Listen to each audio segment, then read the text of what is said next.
ஹரே ராமா ஹரே கிருஷ்ணா. கற்பூர காலை வணக்கம். இன்று நாம் காணவிருக்கும் ஸ்லோகம், பாடல், ஆன்மீக கதை வழங்குபவர்கள் பாஸ்கரா கற்பூரம். பூஜைக்கென்றே புத்தது பரிசுத்தமான பாஸ்கரா கற்பூரம் மற்றும் சாம்பிராணி வகைகள், சேலம். இன்றைய ஸ்லோகம்: கிருஷ்ணாய வாசுதேவாய தேவகி நந்தனாய ச நந்தகோபகுமாராய கோவிந்தாய நமோ நமஹ.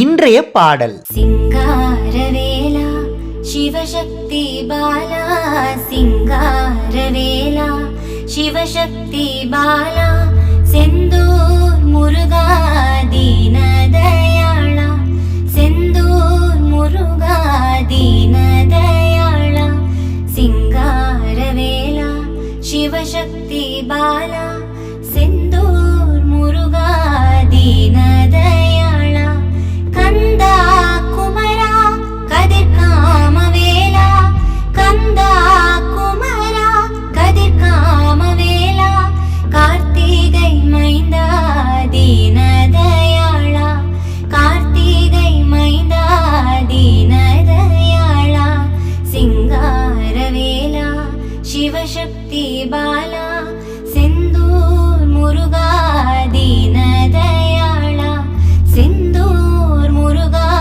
தீனதயாளா. இன்றைய ஆன்மீக கதை. ஹரே ராமா ஹரே கிருஷ்ணா. இன்று நாம் பார்க்கவிருக்கும் ஆன்மீக கதை, திறமையை விட சத்தியம் பேசுவதே மிக மிக முக்கியம். ஒரு ஊர்ல ஒரு கொலை குற்றவாளி போலீஸ் கிட்ட மாட்டிக்கிட்டாரு. கொலை குற்றவாளி ஒரு வக்கீல் கிட்ட பேசி, எப்படியாவது நான் கொலை செய்யல அப்படின்னு ப்ரூவ் பண்ணி என்னை காப்பாத்துங்க, உங்களுக்கு எவ்வளவு லட்சங்கள் வேணா கொடுக்குறேன் அப்படின்னு சொல்றாரு. உடனே அந்த வக்கீல், கண்டிப்பா நான் காப்பாத்துறேன் அப்படின்னு சொல்லிட்டு ராத்திரியா 4 நாள் உட்காந்து அவரோட திறமையெல்லாம் யூஸ் பண்ணி ஒரு ஐடியாவை கண்டுபிடிக்கிறாரு. அந்த ஐடியாவை வச்சு இந்த கொலை குற்றவாளியை காப்பாத்திரலாம் அப்படின்னு நினைச்சாரு. அடுத்த நாள் கோர்ட்டு கூடிருச்சு. கோர்ட்ல அந்த கொலை குற்றவாளி தான் இந்த கொலையை செஞ்சான் அப்படின்னு கிட்டத்தட்ட ப்ரூவ் ஆயிடுச்சு. அப்போ அந்த கொலை குற்றவாளியோட வக்கீல் எந்திரிச்சு நின்று ஜட்ஜு கிட்ட, ஐயா, இவரை கொலை குற்றவாளி அப்படின்னு எல்லாரும் சொல்லிட்டு இருக்கிறீங்க, ஆனா இவர் யாரை கொலை பண்ணாரோ அவரு இன்னொரு 5 நிமிஷத்துல இந்த கோர்ட்டுக்கு வர போறாரு அப்படின்னு சொல்லிட்டு அந்த வக்கீல் உட்காந்துடுறாரு. உடனே ஜட்ஜும் அந்த கோர்ட்ல இருக்கிற அத்தனை பேரும் வாசப்படியே பார்த்துட்டு இருந்தாங்க. அத்தனை பேரும் செத்து போனவனை எதிர்பார்த்து காத்திருந்தாங்க. ஏன்னா அவன் மட்டும் உயிரோட வந்துட்டா இந்த கொலை குற்றவாளி நிரபராதின்னு ப்ரூவ் ஆயிடும் இல்லையா.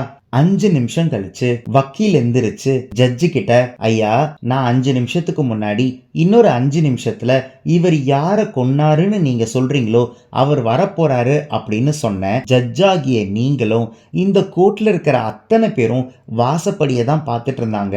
அப்படின்னா என்ன அர்த்தம்? அவன் சாகல, இன்னும் உயிரோட இருக்கான் அப்படின்னு தானே நீங்க எல்லாரும் நம்புறீங்கன்னு அர்த்தம். அப்போ நீங்க எல்லாருமே அவன் உயிரோட இருக்கிறான்னு நினைக்கும் போது என்னோட கட்சிக்காரர் எப்படி கொலை பண்ணியிருக்க முடியும் அப்படின்னு சொல்றாரு. அதனால சந்தேகத்தின் அடிப்படையில் அவருக்கு எதிராக தீர்ப்பு கொடுக்காம அவரை விடுதலை பண்ணணும்னு கேட்டுக்கிறேன் அப்படின்னு சொல்றாரு.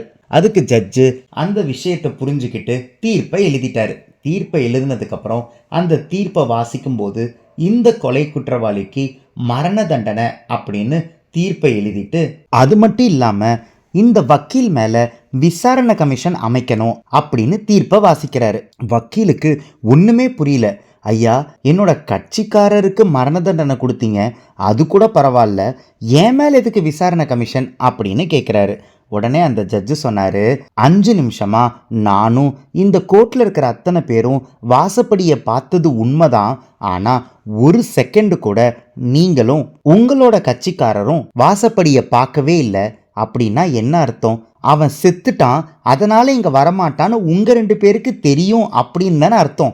அதனால தான் அவனுக்கு மரண தண்டனையும் அதுக்கு உங்களுக்கும் தொடர்பு இருக்குமோ அப்படின்ற சந்தேகத்துல உங்க மேல விசாரணை கமிஷன் அமைக்கணும் அப்படின்னு தீர்ப்பு எழுதினேன் அப்படின்னு சொல்றாரு. எப்பயுமே திறமைய மட்டும் வச்சு தப்பிக்க முடியாது. சத்தியம் பேசுறது தான் ரொம்ப ரொம்ப முக்கியம். அந்த வக்கீலால பதிலே பேச முடியல. உங்களுக்கும் புரிஞ்சிருக்கும்னு நினைக்கிறேன். இன்று நாம் பார்த்த ஆன்மீக கதை திறமையை விட சத்தியம் பேசுவதே மிக மிக முக்கியம். இந்த கதை உங்களுக்கு பிடிச்சிருந்ததுன்னா இந்த வீடியோவோட கமெண்ட் பாக்ஸில் கற்பூர காலை வணக்கம் அப்படின்னு பதிவிடுங்க. நாளை இன்னொரு ஆன்மீக கதையில உங்களை சந்திக்கிறேன். ஹரே ராமா ஹரே கிருஷ்ணா. பூஜைக்கென்றே பூத்தது பரிசுத்தமான பாஸ்கரா கற்பூரம் மற்றும் சாம்பிராணி வகைகள் Salem. ECG cards Ramayana Mahabharata playing cards. Ramayana மகாபாரதத்திலிருந்து 108 கேரக்டர்ஸை பத்தி நீங்க நிறைய விஷயங்களை தெரிஞ்சுக்கணும்னா இந்த ப்ராடக்ட் உங்களுக்கு தான். இது ஒரு பிளாஸ்டிக் பிளேயிங் கார்ட்ஸ். ஒவ்வொரு கார்டையும் இண்டிவிஜுவலா ஸ்கேன் பண்ணி அந்தந்த கார்டுல இருக்கிற கேரக்டர் பத்தி யூடியூப்ல தெரிஞ்சுக்கலாம். ஒவ்வொரு குழந்தைங்களும் கத்துக்கிட்டே விளையாடலாம், விளையாடிக்கிட்டே கத்துக்கலாம்.